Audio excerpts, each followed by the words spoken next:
अस्सलाम वालेकुम। यजीद कौन था और इसकी हलाकत कैसे हुई? यजीद मलोन तरीक़े इस्लाम का वो बदतरीन शख्स है जिसके हाथ अहले बैत रसूल के खून से रंगे हैं।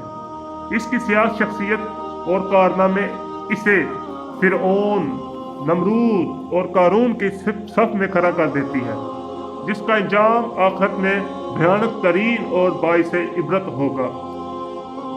इसने मदीना में फिसाद बर्पा किया, काबा को नजरे आतिश किया और सैकड़ों सहाबा को अपनी बैत तोड़ने की वजह से शहीद कर दिया। लेकिन इसका स्याह तरीन कारनामा इमाम आला मुकाम हजरत हुसैन इब्ने अलैहिस्सलाम और अहले बैत रसूल को शहीद करना है। यजीद मलोन का पूरा नाम यजीद बिन मुआविया था, जिसकी विलादत 25 हिजरी यानी सन 645 ईस्वी में हजरत उस्मान गनी रजी अल्लाह ताला अन्हा के दौरे खिलाफत में हुई। जब सन 60 हिजरी में हजरत मुआविया बिन अबू सुफियान ने अमीरुल मोमिनीन हजरत अली रजी अल्लाह ताला अन्हा से बगावत करके शाम में बनु उमैया हुकूमत की बुनियाद रखी, तो इस वक्त यजीद नौजवान था। लिहाजा हजरत मुआविया यजीद मलोन को अपने बाद हाकम बनाने की कोशिश में लग गए और फिर सुलह हसन के बाद जब पूरी हुकूमत मुआविया इब्ने अबू सुफियान के हाथों आई, तो इन्होंने शाम, इराक, मिस्र और हरम में अपनी हमायतों के जरिए खुतबों में यजीद का नाम लेने का हुक्म दिया। नेज़, तलवारों के जोर और दिनारों की थैलियों के जरिए गवर्नरों और सिपा सलारों को भी यजीद का हमायती बनाया गया। इमाम हसन अलैहिस्सलाम के साथ की जाने वाली शराइत को तोड़ दिया गया। सन 60 हिजरी में नबी करीम सल्लल्लाहु अलैहि वसल्लम की पेशन गोई के मुताबिक यजीद तख्त नशीन होता है और तारीख इस्लाम का एक सयाह बाब खुल जाता है। कुछ असहाब रसूल यजीद की बैत से सिरी तौर पर इनकार कर देते हैं, जिनमें इस वक्त के सबसे अफजल शख्स और नवासा रसूल हजरत हुसैन इब्ने अली भी शामिल थे। इस बात का बहुत ज्यादा अंदेशा था कि कहीं इस्लाम हुकूमत के अंदर बगावत या फूट ना पड़ जाए और लोग हजरत हुसैन इब्ने अली को अपना रहनुमा बनाकर खरूज ना कर दें।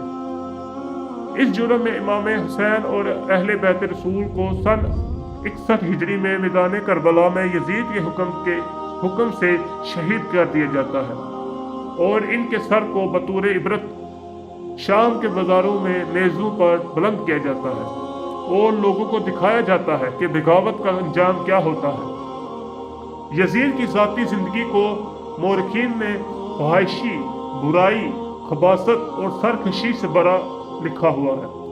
इमाम तिबरी ने नकल किया कि हजरत अब्दुल्ला बिन हंजला रज़ी अल्लाह ताला अन्हा और असहाब की एक जमात ने जब यजीद के मुतालिक मालूमात की तो इसके दरबार पहुंचे तो इसे एक सरकश हाकम पाया।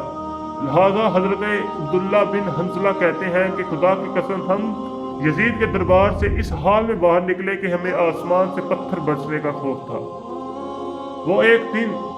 वो एक बेदीन, शराबखोर, मूसीकार का चाहने वाला, कुत्तों बंदरों से खेलने वाला और ज़िना करने वाला शख्स था।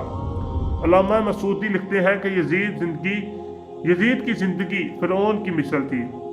शहादत हुसैन के बाद भी यजीद मलोन ने लोगों पर बेदरेग जुल्म किए। जब मदीना वालों ने इसकी बैत तोड़ी तो इसने शामी लश्कर को मदीना भेज दिया। इन 3 दिनों में सिपाहियों ने मदीना वालों पर मुसलसल जुल्म किए। सहाबा कराम को कत्ल किया गया, लोगों के माल लूटे, औरतों के साथ ज़नाह किया, मस्जिद नबवी में अपने घोड़े बांधे। फिर 63 हिजरी के आखिर में जब हजरत अब्दुल्ला बिन जुबैर रज़ी अल्लाह ताला अन्हा ने मक्का में अपनी इमारत कायम कर ली तो यजीद के हुक्म से शामी फौज ने मक्का पर चढ़ाई कर दी और हरम में मजनीक फेंके, जिससे काबा में आग लग गई। बैतुल्लाह की एक दीवार भी शहीद हो गई। यजीद की मौत के मुतालिक मोरखीन के अलग अलग अक़वाल और रवायात मिलती हैं,